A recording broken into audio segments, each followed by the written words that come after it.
Allahumma salli ala al-Mustafa Habibana Muhammad alaihi salam. Hukum shaf sholat renggang di tengah pandemi corona. Sejumlah masjid tetap menggelar sholat berjamaah di tengah pandemi COVID-19 ini. Protokol kesehatan pun diterapkan di sana. Salah satunya membuat shaf dengan berjarak. Lalu, bagaimana hukumnya menunaikan sholat berjamaah seperti itu? Kepala Hubungan Masyarakat dan Protokol Masjid Istiqlal, Ustadz Abu Hurairah Abdul Salam mengatakan, dalam keadaan darurat, merenggangkan shaf sholat hukumnya mubah atau diperbolehkan. Dalam keadaan darurat, ya nggak apa-apa. Apalagi menjadikan shaf rapat dan lurus itu kan bukan suatu yang prinsip dalam agama. Hal yang prinsip saja boleh ditiadakan ketika dalam keadaan darurat, ujarnya ketika dikonfirmasi Oke Zone beberapa waktu lalu. Ia menerangkan dalam salah satu kaidah fikih menyebutkan tentang bolehnya melakukan sesuatu dalam keadaan darurat. Ad-daruratu tubihul mahdurat. Keadaan darurat membolehkan sesuatu yang terlarang. Allah Subhanahu wa taala berfirman, A'udzubillahi minasyaitonir rajim.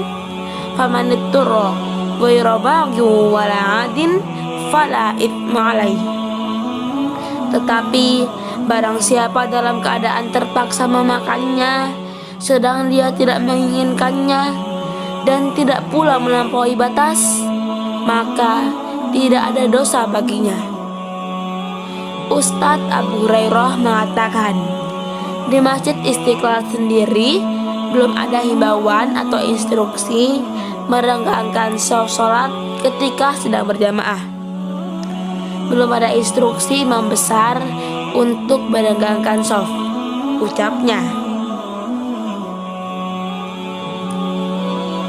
Sementara, menurut Ustadz Azhari Nasution, terkait merapatkan shaf sholat, para ulama sendiri banyak yang berbeda pendapat soal hukumnya. Para ulama fikih selain berbeda tentang standar merapatkan shaf, mereka juga berbeda soal status hukumnya. Ada ulama yang berpendapat wajib seperti Ibnu Hazm. Ada juga yang menghukuminya sekedar sunnah seperti Ibnu Battal dan Ibnu Daqiq Al-Aid. Ustadz Azhari mengatakan, jika dalam keadaan darurat seperti dikhawatirkan terpapar virus corona, merenggangkan shaf sholat saat berjamaah diperbolehkan. Hal ini dilakukan demi kemaslahatan umat agar terhindar dari sumber penyakit tersebut. Karena dikhawatirkan bisa mendatangkan keburukan, maka boleh merenggangkannya.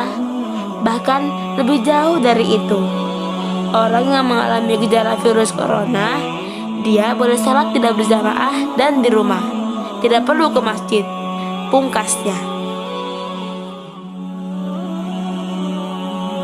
Kemudian di antara hal yang berkaitan dengan sholat berjamaah, ya, maka tidak mengapa seorang, ya, kalau memang kondisi masih bisa, suatu kondisi wabah tidak begitu parah, pemerintah masih belum melarang untuk pergi ke masjid-masjid, masih silakan ke masjid, ya. Ini setiap kota berbeda tergantung tingkat penyebaran wabah. Maka tidak mengapa sholat di masjid, ya. Tidak harus tempel apa? Kaki. Tidak harus tempel kaki. Tidak harus berdekatan. Kita tahu sunnahnya sholat berdekatan, ya. Sunnahnya sholat berdekatan. Tapi kalau dalam kondisi wabah seperti ini, maka tidak mengapa seorang mengambil jarak, ya.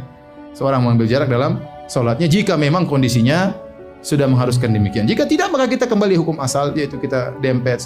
Rasulullah SAW senang sholat makmumnya dalam kondisi apa? Rapat. Namun jika sudah divonis bahwasanya kota tersebut ada wabah yang mungkin untuk menular, maka tidak mengapa kita mengambil jarak dalam sholat. Ya, ini lihat situasi dan kondisi, ya. Dan ini lengketnya orang dalam sholat itu bukan rukun sholat, ya, bukan syarat sholat. Seandainya kalau ditinggalkan, ya ada khilaf apakah wajib atau sunnah. Apakah wajib atau sunnah? Kalau wajib pun ditinggalkan karena ada sesuatu tidak ada masalah, apalagi hanya sunnah, ya ditinggalkan karena satu keperluan maka tidak jadi masalah, ya. Ini kalau dalam kondisi demikian. Kalau tidak ada apa-apa maka kita kembali kepada hukum asal, kita sholat dalam kondisi merapatkan saf. Kemudian yang terakhir tentunya kita mengurangi kegiatan, ya, yang di situ ada pertemuan banyak orang, ya, karena virus corona ini penyebarannya luar biasa dan sangat cepat, ya, dengan sangat cepat. Orang ikut rapat satu ruangan bisa kena semua, ya. Ya, sangat mudah. Ini tidak ada yang mengingkari akan hal ini, ya. Oleh karenanya segala hal yang memungkinkan timbul pertemuan maka kita hindari, kecuali benar-benar di screening, kita sudah saling mengenal, ya, maka tidak mengapa, ya.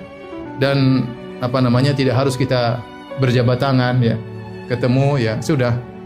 Tidak perlu kita salam begini, nggak perlu, ya. Nggak perlu kita salam kaki, nggak perlu kita salam, nggak perlu. Udah kita salam mulut aja sudah cukup, ya. Salam mulut itu yang diutamakan, doa assalamualaikum, ini doa semoga engkau selamat, semoga saya selamat dari virus corona. Ya, kita berdoa assalamualaikum warahmatullahi wabarakatuh. Biasanya kita hanya sekedar ngucap, kali ini kita ngucap sambil kita niatkan kita doain kawan kita, ya. Assalamualaikum warahmatullahi wabarakatuh. Dan dia juga jawab dengan serius. Waalaikumsalam warahmatullahi wabarakatuh. Semoga Allah memberikan kau keselamatan. Di antaranya keselamatan dari virus corona, ya. Adapun jabat tangan sunnah, kalau ternyata tidak bisa dilakukan maka tidak mengapa, ya. Ditinggalkan karena ada kekhawatiran dan yang lainnya.